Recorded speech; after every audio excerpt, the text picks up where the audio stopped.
ಹೊಯ್ಸಳೇಶ್ವರ ದೇವಾಲಯ ಸಂಕೀರ್ಣ ಹಳೇಬೀಡು.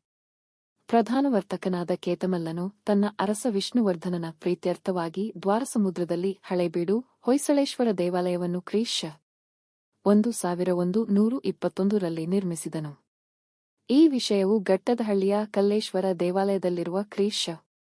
1121ರ ಶಾಸನದಲ್ಲಿ ಉಲ್ಲೇಖಗೊಂಡಿದೆ.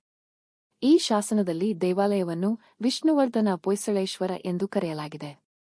ಕಾಲಾನಂತರ ಇದು ಹೊಯ್ಸಳೇಶ್ವರ ಎಂದು ಜನಪ್ರಿಯವಾಯಿತು. ಇದು ಶಿವನ ದೇವಾಲಯ. ಹೊಯ್ಸಳೇಶ್ವರ ದೇವಾಲಯ ಸಂಕೀರ್ಣವು ದ್ವಾರಸಮುದ್ರ ಸರೋವರದ ಪಶ್ಚಿಮ ದಂಡೆಯಲ್ಲಿದೆ. ಈ ಸರೋವರದ ಹೆಸರನ್ನೇ ಹೊಯ್ಸಳರ ರಾಜಧಾನಿಗೂ ಇಡಲಾಯಿತು. ಹಿಂದೆ ಈ ದೇವಾಲಯದ ಸುತ್ತ ಪ್ರಾಕಾರವಿದ್ದಿತ್ತು. ಆವರಣ ಗೋಡೆ. ಪ್ರಾಕಾರದಲ್ಲಿ ಭವ್ಯವಾದ ಮಹಾದ್ವಾರವಿದ್ದು ಅದರ ಮೇಲ್ತುದಿಯಲ್ಲಿ ರಾಜಲಾಂಛನವನ್ನು ಇರಿಸಲಾಗಿದ್ದಿತು. ದೇವಾಲಯದ ದಕ್ಷಿಣದಲ್ಲಿದ್ದ ಈ ಮಹಾದ್ವಾರದ ಅಡಿಪಾಯವನ್ನು ಈಗ ಪುನರ್ನಿರ್ಮಿಸಲಾಗಿದೆ ಹಾಗೂ ಇದರ ಮೇಲೆ ಗಣೇಶನ ಶಿಲ್ಪವನ್ನು ಮತ್ತು ಸಳನ ದಂತಕಥೆಯನ್ನು ಹೇಳುವ ಶಿಲ್ಪಭಾಗಗಳನ್ನು ಇರಿಸಿದೆ. ದೇವಾಲಯದ ನೈಋತ್ಯ ಮೂಲೆಯಲ್ಲಿ ಕುವರಲಕ್ಷ್ಮಣ ಸ್ಮಾರಕ ಸ್ತಂಭವಿದೆ. ಹೊಯ್ಸಳ ಅರಸನಾದ ಎರಡನೆಯ ಬಲ್ಲಾಳನು ಮಡಿದಾಗ ಕುವರಲಕ್ಷ್ಮನು ಅರಸನಿಗಾಗಿ ತನ್ನ ಆತ್ಮತ್ಯಾಗ ಮಾಡಿದ ವಿಷಯವನ್ನು ಈ ಕಂಬದ ಮೇಲಿನ ಶಾಸನವು ತಿಳಿಸುತ್ತದೆ.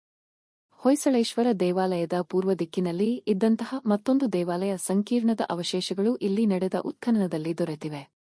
ಹೊಯ್ಸಳೇಶ್ವರ ದೇವಾಲಯದ ಆಗ್ನೇಯಕ್ಕೆ ಹುಚ್ಚೇಶ್ವರ ದೇವಾಲಯ ಸಂಕೀರ್ಣವಿದೆ.